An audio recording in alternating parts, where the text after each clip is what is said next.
para esta categoria do Web3 tem aqui uma pessoa de um banco a falar um bocadinho estranho. Eu vou-vos tentar, nestes pequenos minutos, explicar porque é que não é estranho. Quando pensámos nas categorias do Prémio Nacional de Inovação, tínhamos que pensar aqui nas categorias de tecnologia, o que é que fazia sentido ou não fazia sentido termos para distinguirmos e atrair o maior número de candidaturas possíveis. Porque esse é que é o grande objetivo das categorias que criámos, era ter um prémio o mais abrangente possível para conseguirmos atrair o maior número possível de empresas que queiram ver o seu trabalho distinguido com este prémio. Portanto, darmos palco às boas iniciativas que existem nos mais diversos espaços. E, portanto, para além de categorias puras de tecnologia, como a de cloud, que vamos ter aqui já de seguida, a ideia era termos aqui um tema um bocadinho mais nebuloso, se quiserem, que é este tema do Web3. O que é isto, ou o que é que queremos captar aqui com este segmento? Eu diria que 2 ou 3 coisas. Portanto, o Rui ainda agora introduziu o tema. Quando falamos do Web3, alargamos o conceito também a metaverso, muitas vezes, e que hoje em dia é aqui um conjunto de fenómenos, se quiserem.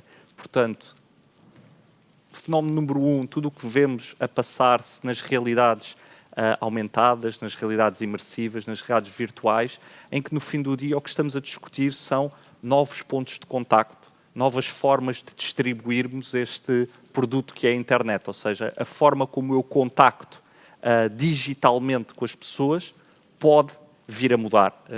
Não sabemos se vai mudar ou não, isto é daquelas coisas que de tempos a tempos vamos tendo modas diferentes e muitas vezes tecnologias que achamos que vão vencer no futuro, depois no final do dia acabam por não se tornar as prevalentes, mas é nesta fase uma área que nos interessa bastante. Temos várias empresas portuguesas a fazerem experiências no chamado metaverso. Eu diria que são mais experiências de realidade aumentada, de realidade imersiva. Nós no BPI também estamos a fazer a mesma coisa. Ainda agora o Rui falava sobre a Nova ter feito aqui 1 ou 2 experiências, mas temos muito mais empresas a fazerem isso. Portanto, passando a publicidade, tivemos a Mel a fazer uma iniciativa, até já a RFM tem um espaço no metaverso. Não quer dizer que haja um business model evidente nesta fase, que haja uma estratégia de monetização evidente. Há, acima de tudo, aprendizagem. Há ir testar, perceber o que é que são as audiências nestes espaços, perceber o que é a interação possível, perceber os limites da tecnologia também e perceber como é que isso poderá ou não entrar no nosso dia-a-dia. Depois, uma segunda parte, que também entra aqui para dentro deste chapéu, eu diria que é uma indústria que sempre foi olhada um bocadinho de lado, mas que muitas das suas coisas se foram expandindo para outras atividades, que é a indústria do gaming, não é? Nós utilizamos a palavra, muitas vezes a palavra inglesa do gamification, todos queremos gamificar as nossas experiências para as tornar mais atrativas, porque realmente é uma indústria gigante, de bilhões ou trilhões de dólares, em que muita da user experience que nós temos em N aplicações que utilizamos no dia-a-dia, esse género de experiência nasceu em aplicações de gaming. É impressionante vermos o quão evoluído esse mundo está. Para os que têm filhos mais novos, palavras como Roblox e Fortnite hão de ser bastante familiares. E estamos a falar não é de um fenómeno novo, é um fenómeno que já tem várias décadas, destes mundos permanentes online, em que se estão a gerar verdadeiras economias. Portanto, em que as pessoas compram e vendem serviços, compram e vendem produtos, compram e vendem propriedade até. E estamos a falar, então, de verdadeiras economias.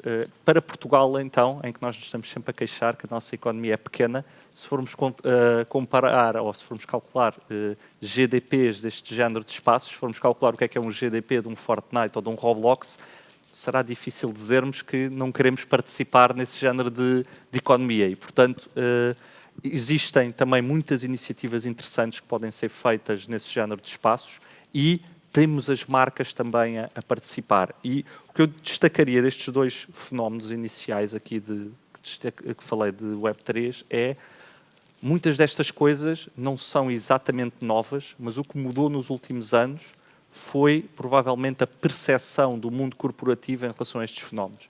Passámos a ver as marcas interessadas em participar.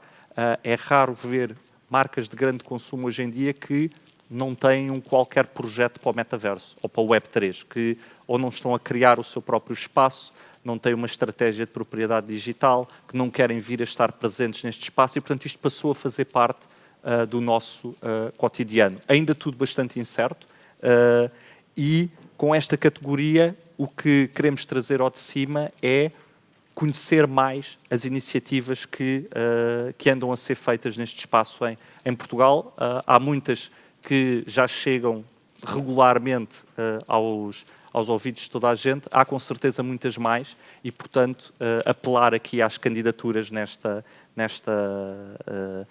área, porque de certeza que há coisas que estão a ser feitas que nós ainda não conhecemos e que poderão ter um impacto enorme. Por fim, eu disse-vos porque ia explicar porque é que um banco se interessa por este género de temas. Eu diria que há aqui uma questão de infraestrutura que é muito interessante na parte do Web3 e que tem que ver com tudo o que está relacionado com a tecnologia de blockchain, com esta tendência que vemos em alguns espaços de finanças descentralizadas e, portanto, nos últimos anos demos aqui vários passos na introdução de um novo tipo de tecnologia no sistema financeiro que nos permite um grau de descentralização muito maior, que nos permite uma gestão do património financeiro de forma diferente daquela que temos tido nos últimos tempos. E, portanto, para o BPI, enquanto instituição financeira, perceber como é que blockchain pode vir a impactar a forma como nós organizamos o mundo financeiro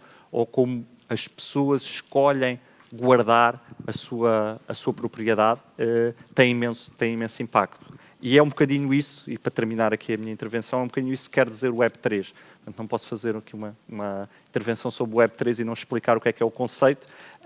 A ideia do conceito é falar de uma terceira fase que vamos entrar na economia digital. Se quiserem, a primeira fase que tivemos da internet ou da economia digital, nós éramos readers de conteúdo. O que fizemos foi substituir as enciclopédias que tínhamos em casa pelo Alta Vista e pelo Netscape na altura. Portanto, íamos ver fotografias, ver textos online, mas acima de tudo éramos consumidores de conteúdo de alguma entidade que tratava de pôr esse conteúdo online. Depois avançámos para uma segunda fase da internet, da qual algumas pessoas discutem que estamos a sair, outros que ainda estamos, em que escrevíamos, portanto, read and write. Portanto, escrevíamos e víamos. É basicamente a altura das redes sociais, em que a maior parte do conteúdo que nós consumimos online, na realidade, foi criado por outros utilizadores. Nós somos consumidores, mas ao mesmo tempo criadores de conteúdo digital. Esta fase da internet foi muito, muito bem sucedida.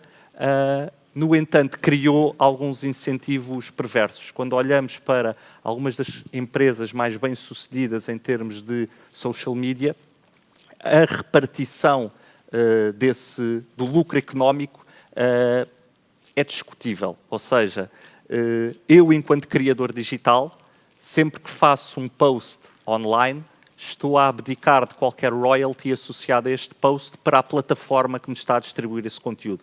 Eu posso ganhar com isso sendo um influencer e as marcas pagam-me, etc. Mas a generalidade das pessoas, o conteúdo que cria não é remunerado.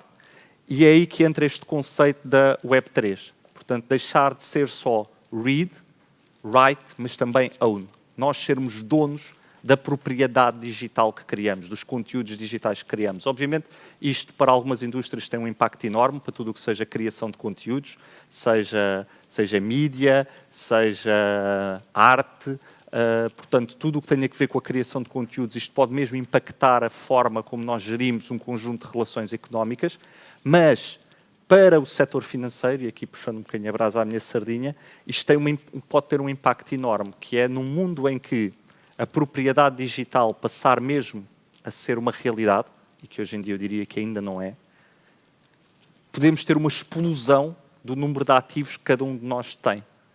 E aí vem uma questão imediata, que é onde é que nós vamos guardar tudo isto? Portanto, se há uma explosão deste género de ativos, há uma ideia que nos é posta desde pequeninos nas nossas cabeças que as coisas valiosas nós guardamos no banco. ou junto de instituições financeiras.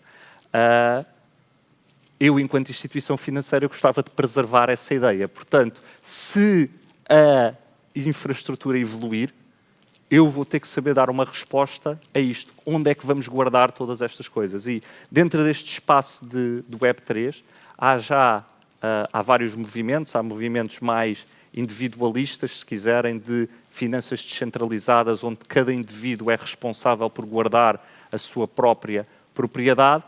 Há, obviamente, do outro lado, movimentos mais centralizados, seja por bancos ou outras instituições financeiras, que querem também incorporar este género de tecnologia aqui.